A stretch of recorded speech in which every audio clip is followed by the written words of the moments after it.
I'd like you to imagine your favorite person on the internet. They're funny, interesting, they tell stories that you like. They seem to understand people like you. They never call when you're busy, never need a ride to the airport. They never spend 40 minutes telling you about a problem at work. And if you get bored, you leave. That's already a strange kind of relationship, isn't it? Now imagine they aren't a person at all. Imagine they were designed specifically to make you stay. Funny but not annoying, confident but not threatening, vulnerable but never exhausting, and perhaps eventually adjusted for you. This episode, we explore what happens when real people have to compete with personalities designed to be liked. Charisma has always involved some performance. Actors develop personas, comedians polish their timing. Even the funniest person you know probably learned which stories actually work. But charisma used to come bundled up with something inconvenient, a human being. And human beings have bad days. They get distracted. They repeat themselves. They change their minds. Sometimes they're charming. Sometimes they're boring. The qualities you liked came attached to the rest of the person. But increasingly, maybe we can separate them. What if we can identify the ingredients of charisma without needing the original recipe? This didn't begin with artificial intelligence. For years, online personalities have been learning what keeps us watching. Views tell you something, likes tell you something, comments tell you something, and watch time tells you exactly when people got bored and left. So creators learn. That opening worked. That joke didn't. People like this version of me. People leave when I do that. And yes, I'm saying this in a carefully scripted YouTube video with a title and thumbnail designed to persuade you to click on it. Hi. The point isn't that creators are fake. It's that we can now measure almost instantly which versions of a personality people respond to. And once you can measure what works, you can optimize for it. Synthetic charisma didn't invent optimized personality. We were already learning to optimize ourselves. And now there's another possibility. What happens when the performer doesn't have to be human at all? Synthetic influencers and AI-generated personalities could potentially be tested, adjusted, duplicated, and tailored in ways that a person cannot. And importantly, we don't have to believe they're real. We already care about fictional characters we know aren't real. So maybe the question isn't, can an artificial personality fool us? Maybe the question is, does it need to fool us? If someone could consistently entertain you, learn what you like, respond in ways that you prefer, and be available whenever you want, knowing how it was made may not stop you from enjoying it. And there's nothing automatically wrong with that. And sometimes the appeal may be simpler than optimization. Maybe you're lonely. Maybe it's 2 a.m. Maybe you just want somebody or something to answer. In that moment, availability can feel a lot like kindness. But here's a strange question. If a synthetic personality learns exactly what you like, is that the same thing as knowing you? Being predicted and being understood can feel surprisingly similar from the inside, because eventually you have to talk to Steve.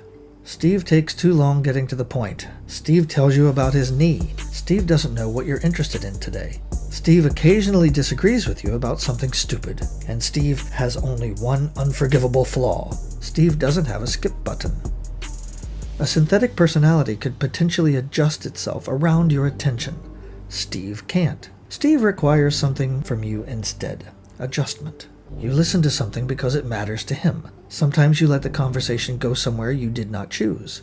And sometimes, Steve surprises you. He may say something you never would have asked to hear. And if Steve had been designed entirely around your preferences, would he still have surprised you? Maybe the deepest difference isn't that a synthetic personality can be designed around us. The deepest difference is a real relationship requires us to make room for someone who isn't designed around us. We're getting very good at finding something valuable in human life and turning it into a resource. Attention, preference, desire. Maybe personality belongs on that list. If likability can be measured and tested and improved, then charisma becomes something that we can engineer. And that means the question becomes, what gets rewarded? Maybe we like disagreement, unpredictability, even a little irritation. Fine. Optimization doesn't have to remove the friction. It can fine-tune it. And what gets tuned most successfully? Whatever keeps us coming back. And here's the uncomfortable part. We help to teach it. Every scale, every click, every skip, every return or departure can become information about what keeps audiences engaged. A real person can lose interest in you. A product cannot afford to. So perhaps the question isn't only what synthetic personalities are becoming. The question is what we might become accustomed to around them. Do ordinary people begin to seem badly designed? Maybe there's a simple way to check. Think about the last time someone took too long getting to the point. How quickly did you become impatient?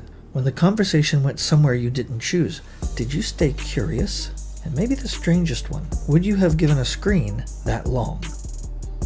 Then try something. The next time someone you care about starts taking the scenic route through a story, notice the urge to hurry them along. Don't force yourself to enjoy it. Just give them another minute. See where they go. See what happens when you don't immediately optimize the moment. Maybe synthetic personalities will become wonderful. Maybe some already are. And enjoying them doesn't mean we've abandoned humanity. But there is something worth remembering about the people who frustrate us. They weren't designed around our preferences. They weren't optimized for our attention. And they don't exist to keep us engaged. They have somewhere else they could be. And when they stay, when they listen, and when they laugh at the stupid story, when they choose to spend some of their finite attention on us, maybe that's why it means something. Real people aren't designed for retention. They choose to remain. Alrighty, my friends. Let us know in the comments. Have you ever caught yourself wishing a real conversation had a skip button? If you'd like to keep looking for more patterns with us of the behavioral threshold monster, please like, share, and subscribe. Until next time, this has been Cateotu, your host here for Universe 26, the channel, the end of the universe.